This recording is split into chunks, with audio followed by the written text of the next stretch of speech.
يعيدك إلى جيل العمالقة المؤسسين للصحافة بما يمتلكون من موهبة متعددة ومن ثراء شخصية وأيضا من شغف وارتباط بالمهنة الصحافة للصحافة. يأخذك إلى القيم والمبادئ والدفاع عن الحريات وعن المهمشين وإلى الانتماء إلى القيم المطلقة والموضوعية وأيضا الحياد الذي يدفع ثمنه دون أن ينتظر مقابل. معنا شاعر، أديب، كاتب، صحفي، سياسي، وأيضاً متعدد المواهب وأيضاً متعدد الانتماء لفكرة الحرية والوطن، وفي هذا المجال تحديداً يدفع أثماناً ربما تكون ليست تجربة فريدة فقط ولكنها تجربة بارزة تتصدر الساحة السياسية والساحة الصحفية. معنا ومعكم رئيس تحرير جريدة المشهد الأستاذ مجدي شندي. أهلا بحضرتك يا أستاذ مجدي. أهلا وسهلا بحضرتك في شارع الأمل. شكرا أنك حضرتك قلت شارع الأمل. أهلا بيك أنت في شارع الأمل. يعني التجارب اللي زي حضرتك تحديدا هي اللي بتدي الأمل في أنه الصحافة المصرية والعطاء المصري دائما متجدد وقادر على أنه يعني ما يصبوش الصدأ. يعني فخلينا أقول جريدة المشهد تحديدا تجربة فريدة في الصحافة المستقلة اللي نقول لا تنتمي لا لموالاة ولا لمعارضة، وبالتالي وجودها واستمرارها خلال كل هذه السنوات يعتبر شيء من المعجزات. فإزاي قادر تكمل وتقول لنا كده قصة المشهد؟ هو المشهد كانت حلم وتظل حلم حتى هذه اللحظة، حلم بصحافة حقيقية جادة لا تنكسر أمام إغراءات ولا يرهبها تهديد ولا حصار، وتظل تحاول أن تقول كلمة صادقة. الرائد لا يكذب أهله، والصحيفة المحترمة لا تكذب أهلها.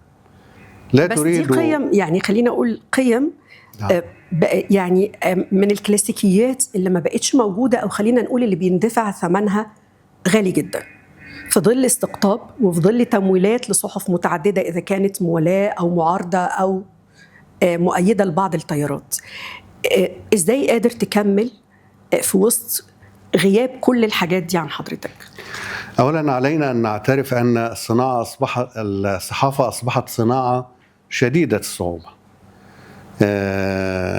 لأسباب متعددة، من بينها الحظوة التي حصلت عليها مواقع التواصل الاجتماعي من حيث هي مواقع صحفية شعبية أو ما يشبه ذلك، من حيث أيضا فقدان الثقة في الصحافة والإعلام بشكل عام، وده بيصيب الجميع سواء من يتمسك بالقيم ويتمسك بالحقيقة ويرفض الانكسار أم مع من ينكسر. الكل حينما تتدنى شعبية الإعلام ومصداقية الإعلام في نظر الناس هو ينصرف عن جميع الصحف أو جميع وسائل الإعلام، وهذا أمر غريب جدا، لأنه يفترض في الناس أن تميز بين من يقول كلاما صادقا وبين من ينشر نشرات الدعاية والعلاقات العامة، وهذه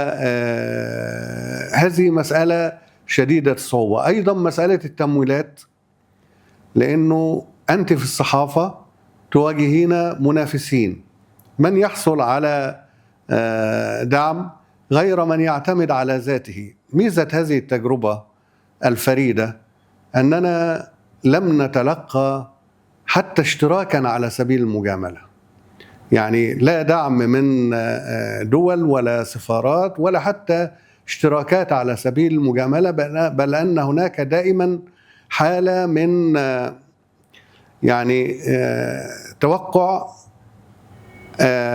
أن ننشر ما يحدث في الحقيقة وغير ناظرين أبدا إلى يعني من يغضب ومن يشكر وغير ذلك، لأنه رهنا هو على الناس. طيب بس حتى تاريخ الصحافة المصرية كان فيه مصطفى أمين التبعي، كان دائما بيبقى اللي بيتبع تيار معين كان بيدعمه علشان يبقى موجود ومستمر، لكن عدم وجود دعم حتى من التيارات المعارضة مثلا اللي هي بتأيد وجهات النظر دي أو اللي مع الصحافة المستقلة. طيب ده ليه؟ وإزاي بقى حضرتك يعني قادر تكمل أو قادر تعمل التوازن في الاستمرارية؟ هو التوازن في الاستمرارية بالتأكيد ليه تمن إنه أنا رهنت نفسي لهذا الحلم، وأقسمت أن هذه التجربة لن تتوقف إلا بموتي. وبالتالي الحقيقة رزقت بكتاب وصحفيين يتطوعون بجهدهم ويعلنون أنهم يعني مسرورون جدا بمجرد الوجود على صفحات المشهد. نحن أيضا لم نتدنى على الإطلاق، يعني لم ننشر إلا لكتاب كبار لهم وزن ولهم تأثير ولهم رأي ولهم مواقف واضحة. لا نريد إمساك العصا من المنتصف. حتى يعني الصحفيين، نجد صحفيين محترفين على أعلى مستوى تضيق بهم صحفهم، لا يستطيعون أن ينشروا أحيانا إذا كانت هناك موضوعات تتحدث عن مخالفات أو عن فساد، فيكون يعني منبرهم الوحيد هو المشهد. يعني إن لم تلتقوا في الحلم فبتلتقوا في المنفذ، يعني في المصلحة المشتركة تقريبا. بالتأكيد هناك أناس غيرون على الصحافة وحريتها، وأنت لو يعني استعرضت كتاب المشهد ستجدين يعني مدراء تحرير ونواب رؤساء تحرير ورؤساء تحرير أيضا لا يجدون الصحف التي يعملون بها منبرا لهم، وبالتالي ينشرون ما يكتبون على صفحات المشهد، وهذا أعطاها نوع من الفرادة والباب المفتوح والتميز. ده يعني ده معروف عن حضرتك وإحنا جربناه كتير يعني كمان. لكن خليني أقول لحضرتك يعني إيه اللي بينقص الصحافة المصرية؟ يعني حضرتك قلت من شوية بأنه في مشكلة في فقدان الثقة في الصحافة وفي الإعلام. ماذا ينقص الصحافة المصرية لتحتل على الأقل المكانة الريادة السابقة لها؟ ينقص الصحافة المصرية الحرية مثل الشمس، إذا أشرقت تستطيعين أن ترين كل الأقمار، تضيء أجسام كثيرة حولها، وبالتالي يعني تجدين نجوما. حتى الآن لا تجدين نجوما صحفيين، لا كتاب على أعلى مستوى يعني تشترين صحيفة من أجلهم، ولا أحد يثير الجدل. يراد لهذا المجتمع في غيبة الحرية أن يكون منطفئا، لا يناقش ولا يجادل ولا يحاور، وإنما يستمع وينفذ. وفقط هذا حال يعني كفيل بأن يميت الصحافة وأن يميت الإعلام، وهذا يجب أن يتغير في أسرع وقت ممكن، لأنه كان لنا تجارب تاريخية ورأينا أن فرض حالة الصمت على المجتمع غالبا ما تنتج هزائم. لا نريد أن نكرر أحداث التاريخ مرة أخرى ونجد أنفسنا يعني في أزمة خانقة أو في هزيمة لا قدر الله. يعني السماح بحرية الصحافة هو يكشف العيوب، يضيء الطريق لصاحب القرار وصاحب السلطة، يعني يعطي نوع من الحصانة للمجتمع، يكون مجتمع قوي، مجتمع يعني يصعب انهياره أو يصعب ضعفه، يستطيع أن يتغلب على مشاكله. طيب ومصر لها تجربة تاريخية كبيرة في هذا. مساحات الحريات ربما بتؤدي فعلا إلى كشف العيوب زي ما حضرتك ما قلت، وبالتالي إثارة المعارضة بشكل أكبر، وبالتالي ممكن تحدث الثورات كما حدث في يناير. يعني ليس فقط الثورات، يعني بعد فترة غياب حرية رأينا هزيمة 67 المرة التي لم نستطع تجاوز آثارها حتى هذه اللحظة.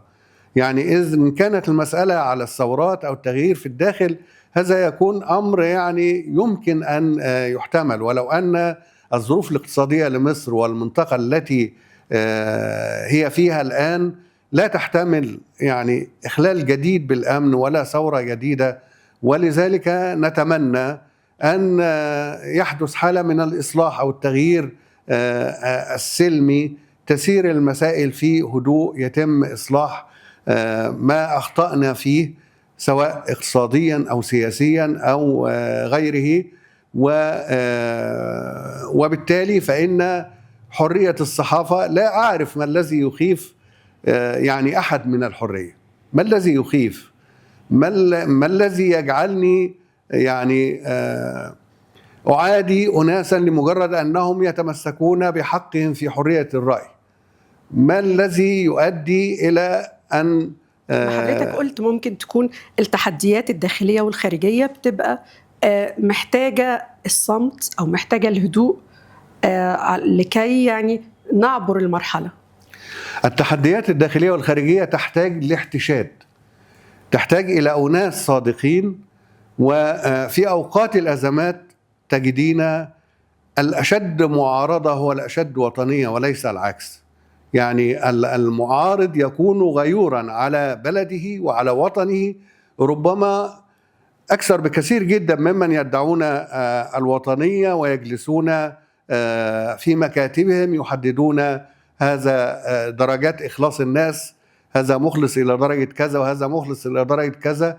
الأشد معارضة في تقديري الشخصي هو الأشد وطنية، ولذلك أستغل هذا المنبر وأدعو إلى إطلاق سراح كل معتقلي الرأي، وعلى رأسهم نجوم مشاهير، يعني المهندس يحيى والدكتور عبد الخالق وعشرات الأسماء يمكن أن نقولها. ما الذي يضير مصر من خروج هؤلاء وإعلانهم لآرائهم وإنارتهم الطريق لنا جميعا؟ ما الذي يضير؟ ما الذي يفيد المجتمع من سجن صاحب رأي؟ طيب، غير أنه يضعف ويصاب بالخلل ويصاب بالمرض. ولذلك أدعو إلى رؤية هذا الملف بشكل مختلف، حيث أنه يقوي البلاد في ظل الأزمات. طيب، غياب هذا الصوت في الصحافة المستقلة، يعني دائما كنا نميز ما بين صحافة قومية وصحافة مستقلة، لكن إزاي بنجد أنه تقريبا نفس الخطاب، يعني المسافة أصبحت قريبة جدا ما بين الصحافتين؟ هل بيكون في فعلا ما يقال بأنه في تعليمات أو رسائل وتوجيهات، أو أنه كله لازم يكون تحت طبعة واحدة بشكل واحد، توحيد الصحافة، أو يعني إزاي ده بيتم؟ يعني في السنوات العشر الماضية تمت حالة من الاحتكار، احتكار المنابر الصحفية أو محاولة احتكار المنابر الصحفية واحتكار حتى الإعلان، وبالتالي تم شراء أغلب الصحف. الجميع يعرف من الجهة التي اشترت هذه الصحف، حتى أن هناك صحف تم شراؤها وإغلاقها، وهذا أمر عجيب جدا، رغم يعني المفترض من يشتري شيئا يعمل على تنميته ويتعهده بالرعاية، لكن أن تشتري شيئا بعشرات الملايين ثم تصدري قرارا بإغلاقه وطرد الصحفيين الموجودين فيه، أو حتى وجودهم دون أن يتقاضوا حقوقهم يعني ومرتباتهم. بيبقى مصلحة من؟ يعني في مصلحة من؟ وبالتالي أيضا هناك حالة من ممارسة الضغوط الشديدة جدا، حيث أن يعني مجرد أن تنشر صحيفة موضوعا يثير جدلا أو يتحدث عن فساد أو خلافه، رئيس التحرير يجد نفسه تحت ضغوط شديدة جدا، وبالتالي أصبحت هناك رغبة في إراحة البال. طيب، وإراحة البال ليست فيها راحة للوطن. حلوة، راحة البال ليست فيها راحة للوطن. طيب، حضرتك تعرضت لهذه الضغوط. نعم، بشكل كثيف وبشكل شخصي كمان. طيب، يعني إزاي حضرتك تعاملت معاه؟ عندي يقين أن الحرية التي حصلنا عليها في 25 يناير 2011 كنز ثمين لا يمكن لأحد التفريط فيه. تعاملت وفقا لهذه القاعدة أن حريتي هي الأساس بغض النظر عما ألاقيه من متاعب ومن ضغوط ومن حالة تصحير وإفقار. ويعني لو تحدثت عن الممارسات التي تمت ضد المشهد ربما يندهش كثيرون جدا كيف أنها حتى هذه اللحظة ما تزال على قيد الحياة. طيب، يعني هل المشهد كتجربة ممكن هي بتعبر عن واقع الصحافة المستقلة في مصر؟ طيب إذا قارناها ما بين الصحافة والإعلام في العالم العربي، حضرتك اشتغلت في أكتر من مؤسسة وصحيفة عربية، الفرق بيكمن فين؟ فرق بيكمن في عراقة الصحافة المصرية وخصوبة الواقع في مصر. أنا لا أستطيع أن أقارن ما بين الإعلام في مصر وأي دولة عربية، ستكون حينها مقارنة ظالمة، لأنه تاريخ هذا الإعلام الذي نتحدث عنه في مصر وفي الدولة العربية، نجوم الصحافة والمهنة وكبار الكتاب، ورأينا من كتابا واجهوا أكبر الزعماء في عز سطوتهم يعني وفي بلادهم، وبالتالي ممكن في بعض الدول العربية لا تستطيعين أن تناقشي حتى مشكلة المرور، لكن هذا الأمر في مصر يعني مختلف. لكن بيناقشوا الواقع المصري ويناقشوا الواقع الآخر. لكن هنا السؤال عشان أفهم برضو من حضرتك دلوقتي، لما يكون في سطوة في الإعلام العربي أو القنوات العربية لدرجة أنه أدوار مصر في الفترة الأخيرة يتم التعتيم عليها تماماً وعدم إظهارها للرأي العام العربي وكأنها غير موجودة، في الوقت اللي الإعلام المصري لا يصل فيه إلى هذه الجماهير العربية، الحل هنا فين؟ وفين المشكلة برضو؟ الحل في أن يكون لديك وسيلة إعلام قوية حرة قادرة على الوصول، وبالتالي صناعة منابر إعلامية دون أن تمنحها السلطة الحرية المطلقة أو شبه المطلقة، هذا نوع من العبث. لا يمكن اختيار العاملين في هذه المؤسسات بيبقى له دور. بالتأكيد اختيار العاملين، هناك من يريد إنشاء محطة أو قناة قوية يبحث عن المهنيين ولا يبحث عمن يتم ترشيحهم من جهات أمنية، وللأسف الشديد هذا ما يتم. بتبقى المصالح الشخصية على فكرة، يعني مش لازم الأجهزة الأمنية أو المؤسسات الأمنية، أحيانا بتبقى المصالح الشخصية الشلالية، وده هل جزء أساسي الآن برضو في الصحافة في الإعلام؟ يعني المفترض لو أن هناك عقل سياسي يفكر سيأتي أولا بمن يدير شؤون هذه القناة أو هذه الصحيفة أو هذه الوسيلة الإعلامية على أساس الكفاءة والمهنية وليس على أساس ضمان الولاء. يعني وبالتالي الرئيس الجيد أو المدير الجيد يستطيع انتقاء يعني عاملين جيدين وتكون المسألة واضحة تماما. نحن نريد كفاءات على أعلى مستوى، مصر مليئة بالكفاءات، وليس سرا أن كل الإعلام العربي الناجح يعني قائم على أكتاف المصريين وليس غيرهم. فنحن لسنا بإزاء قلة كفاءات، نحن بإزاء تعليمات، انعدام حرية، توجيهات، رغبة في أن تكون يعني هذه القناة أو هذه الصحيفة مجرد أداة لنشر يعني البيانات والتصريحات والموقف. يمكن أن تكون كذلك وأن تؤدي ذلك، خاصة أن لو قامت بدور وطني في لحظة فارقة بيبان. يعني من هنا ممكن القياس والحكم عليها إذا كان بين قوسين محتاجة الحكم عليها.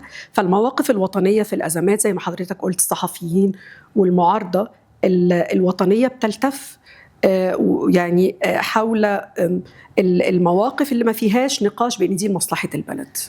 يعني هذا أمر مفروغ منه. يعني حينما أناقش بحرية أقنع الجمهور، أقنع هذا الشعب العربي. إذا كان يعني المواطن مثلا يشاهد قناة مصرية ولا يجد فيها يعني حديث عن الحقائق ولا محاولة للانتباه إلى الأوجاع الحقيقية والآلام الحقيقية، تغطية يعني جادة ومساحات إظهار المعارك. إيجابيات وبعض المشكلات، ولأنه ما فيش حد كامل.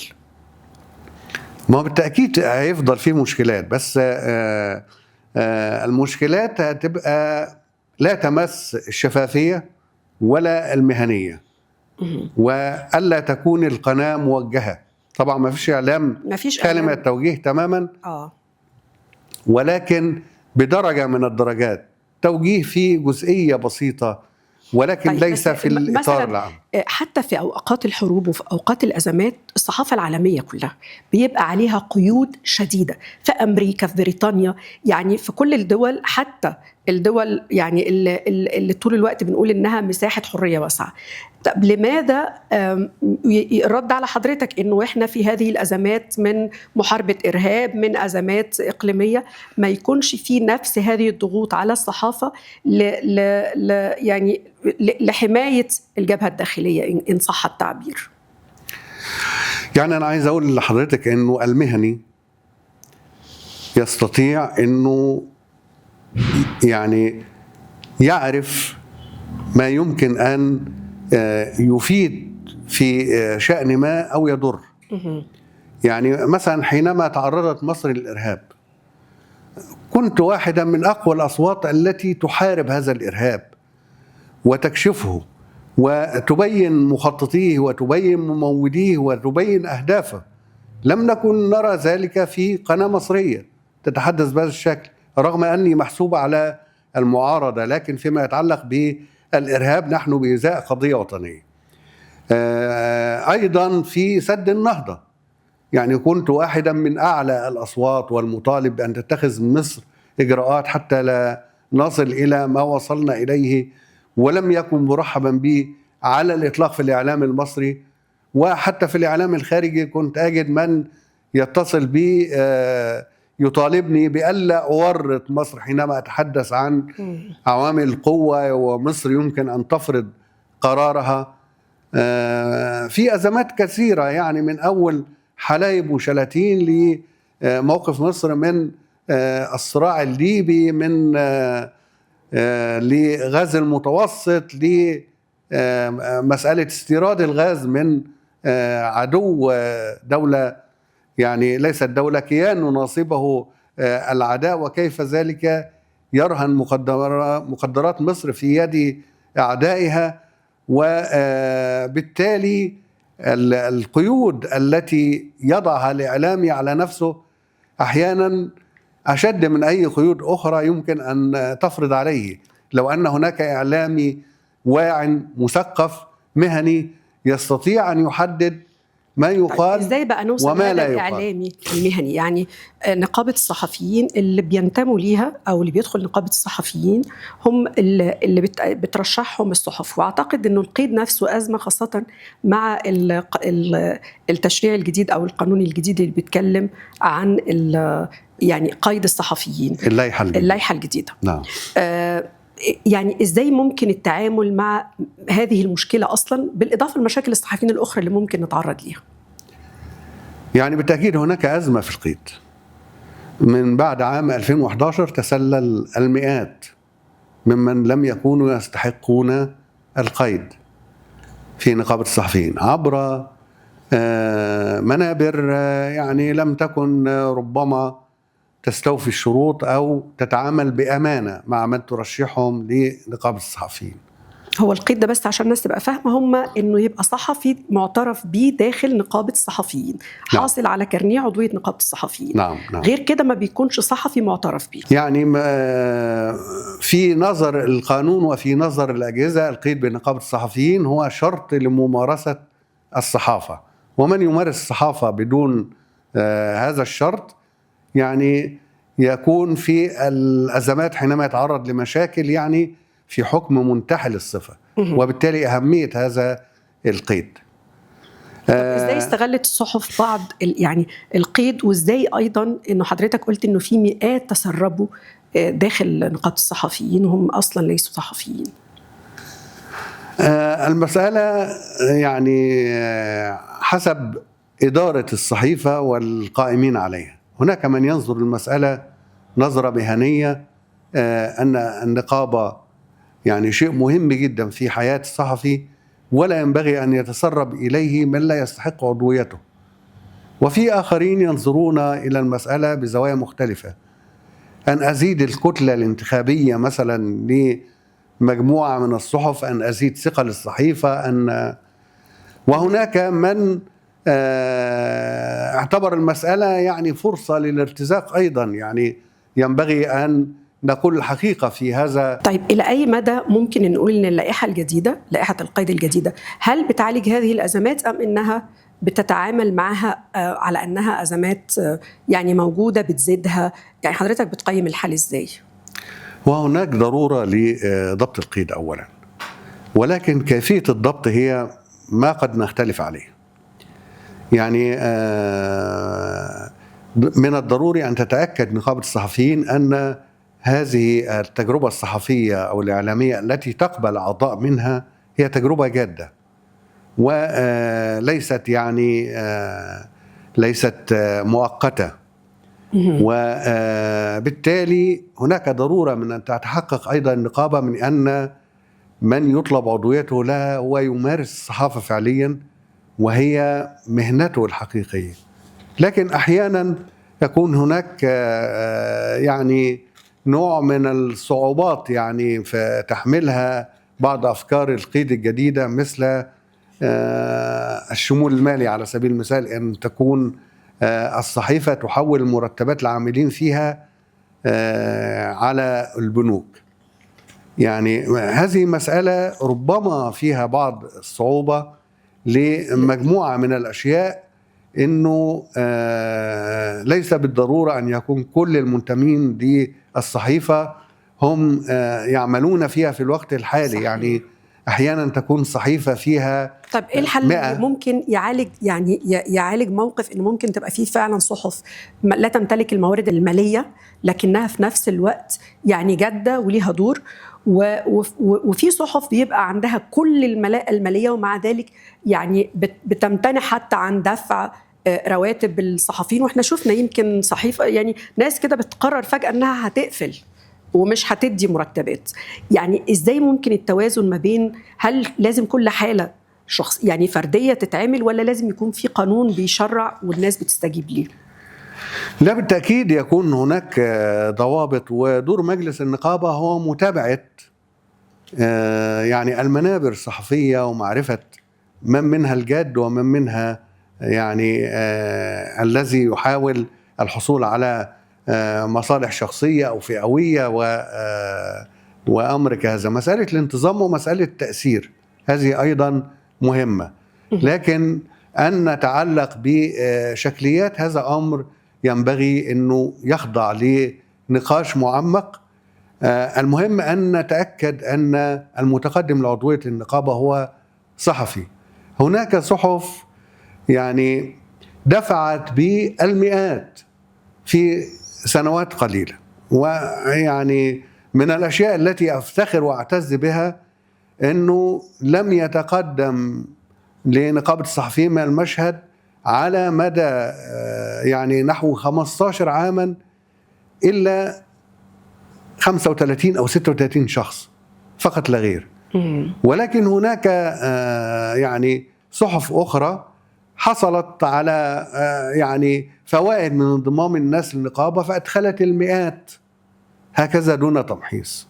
وبالتالي من الضروري جدا أنه التشديد من حيث متابعة يعني إمكانيات الصحفي وخبرته وموهبته، وليس من خلال يعني فرض قيود وتحويل المسألة إلى شكل. عشان الصحفي يقوم بمهمته الحقيقية، إيه النواقص؟ هل هي نواقص مالية؟ هل هي نواقص كفاءة؟ تطور تكنولوجي؟ يعني إيه اللي ناقص الصحفيين علشان يبقوا قادرين على أداء مهنة بشكل محترف؟ الناقص الأول وهو أساس المهنة وروحها هو الحرية. تمام. لا نختلف عليه. لكن أيضا ينبغي أن يكون هناك دخل كريم للصحفي، لأن من يفكر في قوت يومه لا يستطيع أنه يفكر في مستقبل وطني. شغل الصحفيين بالحصول على الحد الأدنى للحياة هذا أمر ليس في صالح الصحافة ولا في صالح المهنة. ورأينا نوع من العناد أيضا من قبل السلطة في مسألة بدل التكنولوجيا الخاص بنقابة الصحفيين، والتي يعتمد عليه كثير جدا، نسبة غالبة من الجمعية العمومية للنقابة، لما تأتي بمرشح يعد بزيادات تاريخية ويوحي أنه الزيادة هتبقى 30 و50%، ثم حينما لا يوفق هذا المرشح نعود إلى الحد الأدنى، التقتير في الزيادة، واعتبار ذلك نوع من عقاب الجمعية العمومية لأنها انتخبت من ليس على هوى السلطة. وهذا أمر الحقيقة غريب. لا يمكن الدولة المفروض أنها راعية لجميع أبنائها، مؤيد ومعارض، وعلى الدولة أن تفخر بأن هناك تجربة ديمقراطية في نقابة الصحفيين لا يمسسها أي عيب أو عوار، وبالتالي يجب أن تفتخر بها وأن تظل تتعامل مع الصحفيين وتكافئهم بما وعدت به، أو مش تكافئهم، تحرص على الحد الأدنى من حقوقهم. بدل نقابة الصحفيين ينبغي أن يزاد إلى ما يصل إلى الحد الأدنى للأجور في هذا البلد، حتى يستطيع الصحفي أنه يدير حياته ويعمل بمهنته ويدفع. ده إذا كانت ده وضع الصحافة داخل النقابة. طيب الصحافة الحزبية، بعض الأحزاب بتخلي الصحفيين فعلا ما بياخدوش أي فلوس خالص، وحتى لا يتم قيدهم في النقابة. لكن بغض النظر عن ده، وضع الصحافة الحزبية، الصحافة الحزبية كانت في مرحلة من المراحل بتقود حتى الأحزاب. إيه اللي أصاب الصحافة الحزبية في مصر؟ هل أصابها ما أصاب الصحافة عموما؟ هو طبعا أصابها ما أصاب الصحافة عموما. لم تعد الصحافة نشاطا مربحا، أو حتى نشاطا يستطيع أنه يتكفل بمصروفاته وأن تكون له عوائد. الصحافة الآن أصبحت صناعة خاسرة، وبالتالي كثير من الأحزاب يحجم عن أن تكون له صحف. في الماضي كانت الصحف من الموارد الأساسية لدخل الأحزاب، وكانت الدولة أيضا تساعد. كانت الدولة تدفع مبلغا للأحزاب، مبلغا سنويا. كانت الدولة تمنح الصحف الحزبية حصة من الورق المدعوم، حتى كثير من الصحف لم تكن تستطيع أن تستهلك كل هذه الحصة، فتلجأ إلى بيع جزء من هذه الحصة في السوق، وبالتالي تحقق أرباحا أو تدفع من خلاله رواتب الصحفيين. أما الآن فقد انتهت كل هذه الأشياء، ولم تعد الصحافة مرحبا بها، لا على مستوى السلطة ولا على مستوى الأحزاب، لأنه صناعة عالية التكاليف في ضوء الغلاء الذي نعيشه، وغير مدر للربح. وأيضا الظروف الاقتصادية للجمهور العادي لا تسمح له بشراء صحف بنفس القدر. كنا نرى من سنوات، من 10 سنوات أو أكثر، إنه الناس تعود ب4 أو 5 صحف يومية وحزبية في نهاية اليوم، لكن لا أحد اليوم يفكر حتى في شراء صحيفة. هل إمكانية تعويضها عبر وسائل التواصل الاجتماعي لكل الصحف لما بيكون في إقبال عليها، ده مش بيكون ممكن يبقى بديل؟ ما هو وسائل التواصل الاجتماعي لا تقدم ما كانت تقدمه الصحف. لا، الصحف نفسها ليها مواقع، بتحدث تحديدا عن الصفحات اللي بتقوم بها الصحف دلوقتي، ان يبقى لها مواقع على تويتر وعلى الفيسبوك. هذا موجود أيضا، ويعني يسد نقصا عند كثيرين، يعني بأن يطلع على آخر الأخبار وعلى المقالات وغيره، لكن لا يحقق عائدا. عدم تحقيق العائد يعني هذا سببه أننا أو أن هذه الصحف لا تحصل من مواقع التواصل الاجتماعي على نسبة كما هو الحال في عديد من الدول، آخرها فرنسا على سبيل المثال. يعني الصحف تحصل على جزء من العائدات الإعلانية لأنها تساهم في إثراء مواقع التواصل الاجتماعي، وبالتالي هذه النسبة تمثل دخلا للصحف. كانت هناك دعوات في الفترة السابقة لنقابة الصحفيين بأن يعني تقود جهد مثل هذا، لأنه في استراليا، في فرنسا، في عديد من الدول الآسيوية أرغمت شركات يعني التكنولوجيا أو شركات التواصل الاجتماعي الكبيرة على أن تدفع ممن يسري محتواها والصحف ومواقعها على رأس هؤلاء، وبالتالي ضروري أن تحصل على جزء من الأرباح، ويمثل ذلك تعويضا لهذه المنابر التي تقدم خدمة عبر هذه المواقع. طيب، لو انتقلنا أخيرا للمشهد العام، رأي حضرتك في النخبة المصرية، وبصراحة يعني بنفس الوضوح والصراحة كده، المشهد السياسي لو قلنا إنه المعارضة المصرية، هل هذه المعارضة الجديرة بأنها تتصدر المشهد في مثل هذه الظروف؟ يعني هل بترتقي المستوى الظروف اللي بتمر بها مصر أو التحديات اللي بتواجهها مصر؟ رأي حضرتك إيه؟ بالتأكيد هي لا ترتقي، ولكن هذا يعني له أسبابه.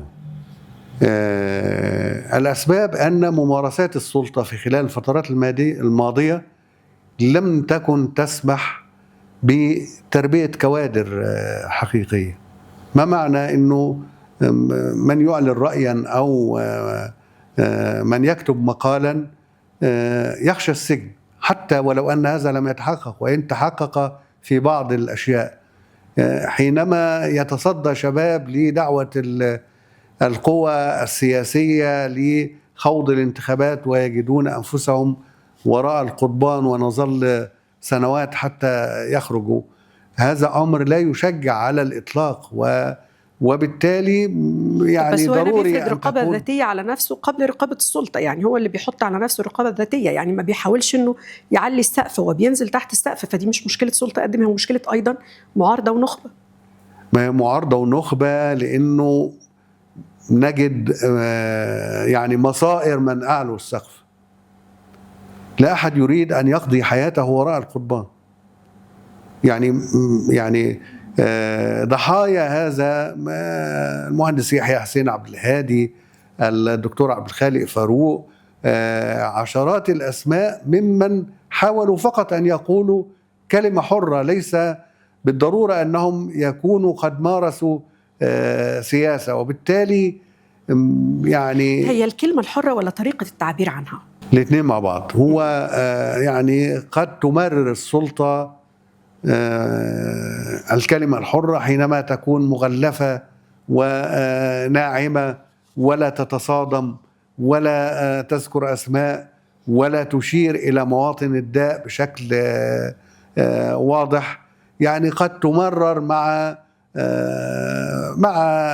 شيء من التربص والتحذير، لكن الوطن في عمومه الآن لا يراد حتى للمؤيد أن يمارس السياسة، بمعنى أن في الأحزاب المؤيدة هناك يعني نشطاء حقيقيين ولهم قناعات.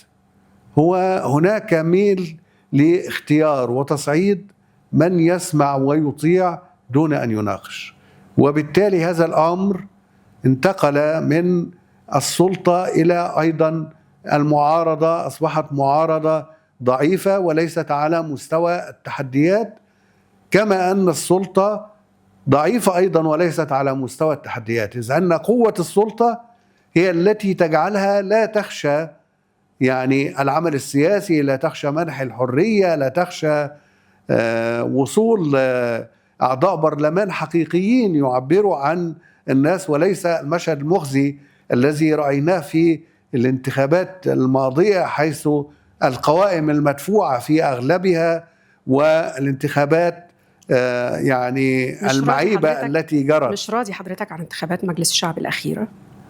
بالتأكيد، وهي لن تفرز مجلسا قويا.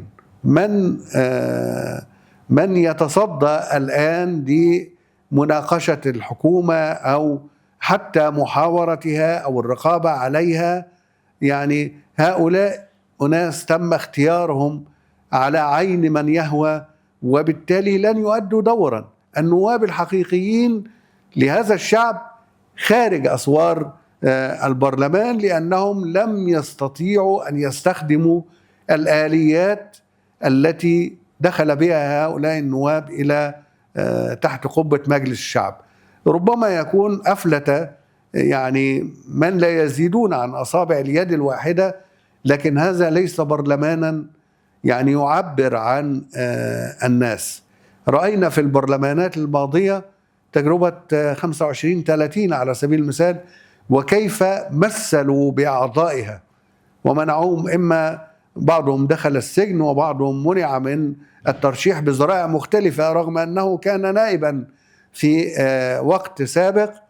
أي برلمان هذا الذي لا يستجوب فيه وزير يعني على مدى سنين إلا مرة واحدة؟ الرئيس مثلا هو اللي بيطلب من البرلمان أنه يحيل قوانين معينة أو ينظر في قوانين معينة أو على الأقل يقوم بدوره. هي دي نقطة الغريبة، يعني أنه رئيس السلطة التنفيذية هو اللي بيطلب من البرلمان بأنه انظروا لقوانين الأحوال الشخصية، قبل كده قوموا بأدواركم الرقابية.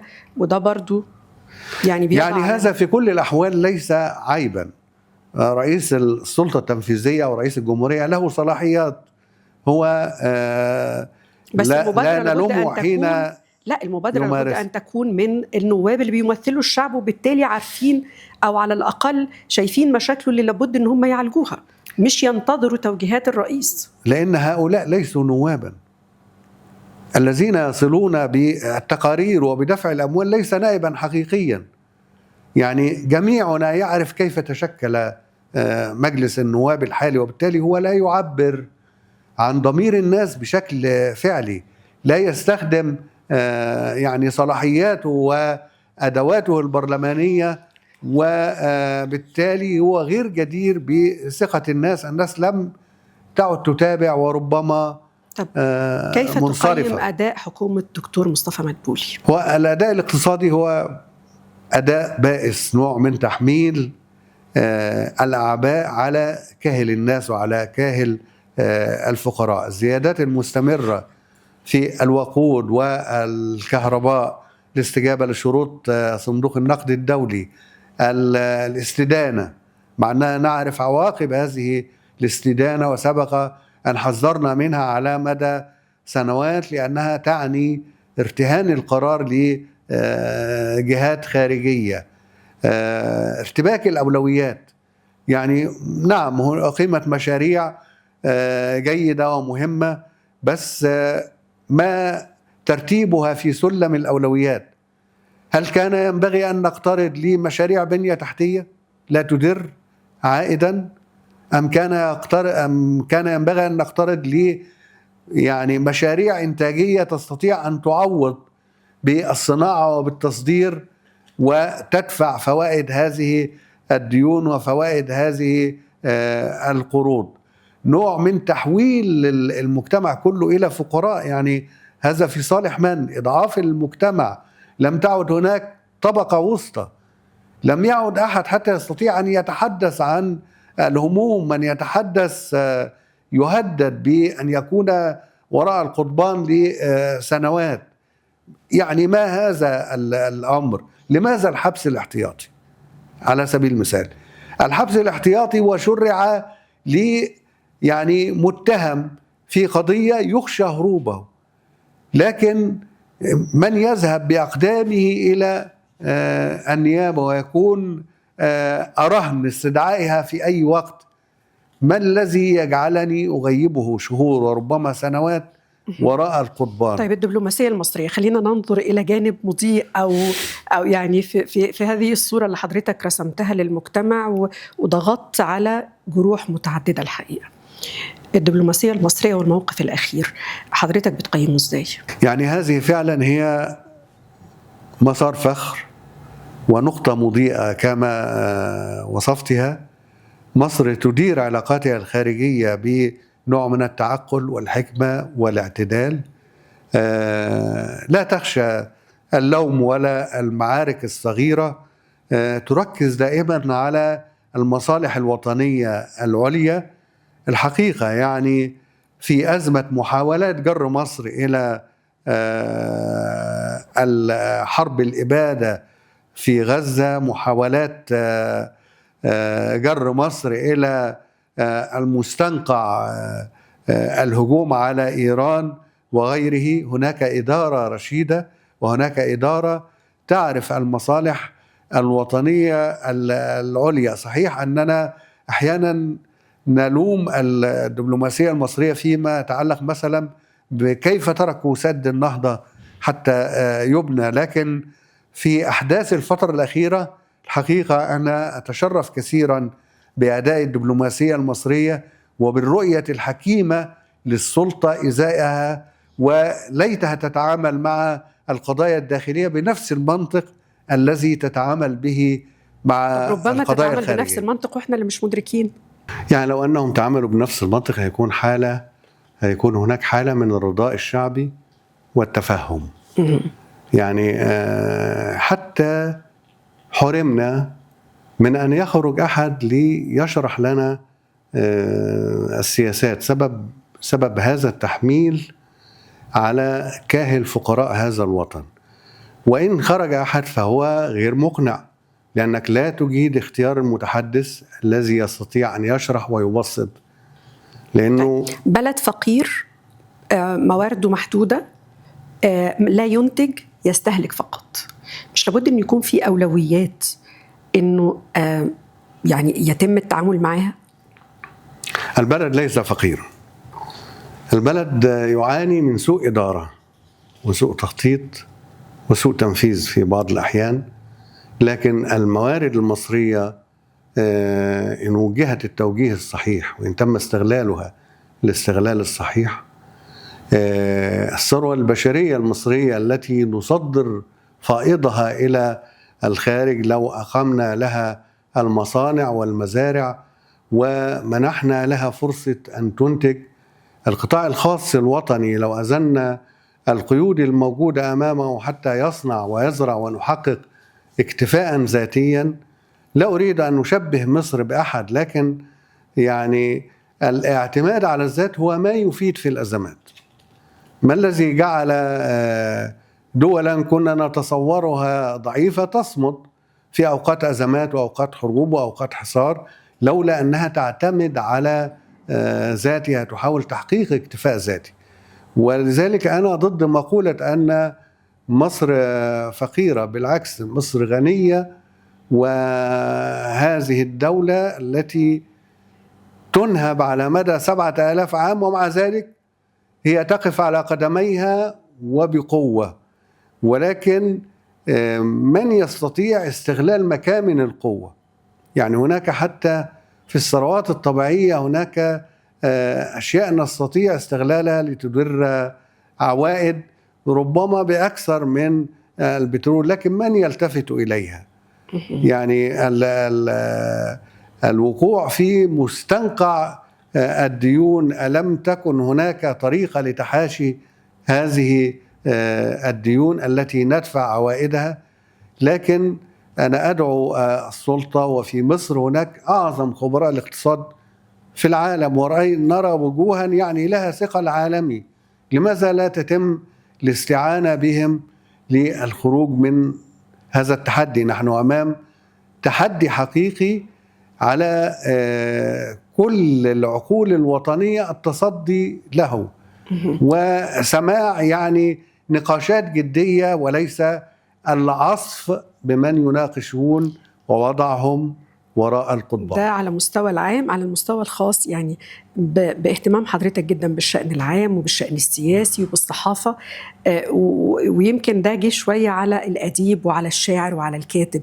يعني مين ظلم مين في هذا الاهتمام؟ يعني هو يعني الشاعر والأديب هو المظلوم طوال الوقت للأسف الشديد، وهو لكن ربما يكمل الصورة هو الحالم الذي يعني هو خلف يمنح الصحفي، بلا هو حدود. خلف الصحفي، يعني هو خلف الصحفي للأسف بيقود الصحفي برومانسية الحالم بواقع في بعض الأحيان، وبذلك يعني لا أشغل بالي كثيرا بالمكاسب والخسائر. كثيرا من الخسائر التي حدثت في 15 عاما الماضية، ولكن لا أبالي طالما أني يعني أكون ذاتي، أكون نفسي، ولا أكون شخص آخر لا يستطيع أن ينظر إلى وجهي في المرآة. هو يمكن عرفنا حضرتك كده طول الوقت، والوحيد اللي بيدفع الثمن، يعني احنا كلنا بنشتغل على حس حضرتك، لكن الوحيد الحقيقة اللي بيدي يعني دون أن ياخد مقابل. شكرا جزيلا لحضرتك أستاذ مجدي الشندي، لأنه يعني تجربة المشهد وتجربة حضرتك يعني مش هقول استثنائية لكنها يعني فريدة في هذا المشهد السياسي والمشهد الصحفي. شكرا لحضرتك جدا، ضيف عزيز على شارع الأمل، ودائما هناك أمل طول ما في أصوات قادرة على أنها تعبر عن الناس وعن نفسها بهذا الشكل. شكرا لحضرتك جدا. شكرا لهذا اللقاء الاستثنائي، وسعدت جدا أنه أصبح للأمل شارع، ونتمنى أن يتسع هذا الشارع باتساع الوطن. شكرا لحضرتك. مشاهدينا الكرام، إلى لقاء آخر وشارع الأمل.